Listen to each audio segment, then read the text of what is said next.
Rada sem malo preizkusim, kako meni možgani delujejo. Ugotovim, na katerih področjih sem dober. Velikokrat se s prijateljicami zmenimo, da bomo skupaj šle, da smo ena drugi podpora. Če ti gre dobro, ali pa če greš na regionalna tekmovanja, ti lahko učiteljica tudi da 5. Hodim tudi kdaj zaradi kakšnih učiteljev, da se jih malo prekupam. Imamo eno stvar na šoli, ambasador, ki zbiraš točke iz tekmovanj. In častni ambasador je najvišji in probam priti do tja. Eno prvih v šolskem letu je bilo tekmovanje iz logike, ki pa je bilo tokrat plačljivo, saj je organizator, Zveza za tehnično kulturo Slovenije, naredil napako pri prijavi na razpis Ministrstva za vzgojo in izobraževanje. Razpisi pa so kot šolska tekmovanja, ocenjevalci so strogi, napake usodne.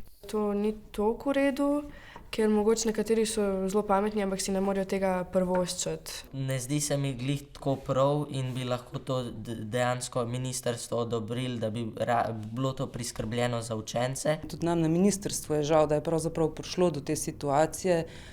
Razumemo, da na koncu so naša prioriteta otroci in da so v tem primeru oškodovani. Veliko šol, njihov obvezni in razširjeni program financira Ministrstvo za izobraževanje, se je odločilo, da bodo kotizacijo za učence poravnale same. Na nekaterih šolah pa morajo strošek poravnati starši.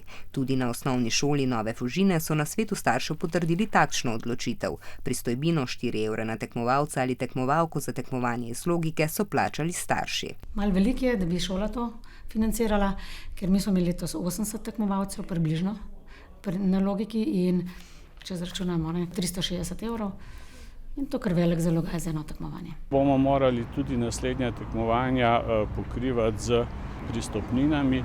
Mi organiziramo približno 20 tekmovanj. Naslednje leto te napake zagotovo ne bomo ponovili. Četudi ZOTKS ni bil uspešen na razpisu ministrstva, pa točke za Zoisovo štipendijo še vedno prinesejo tudi tekmovanja, ki jih organizira. Jaz bi Zoisovo štipendijo zelo rada imela, zato tudi grem na vsa tekmovanja, ki lahko.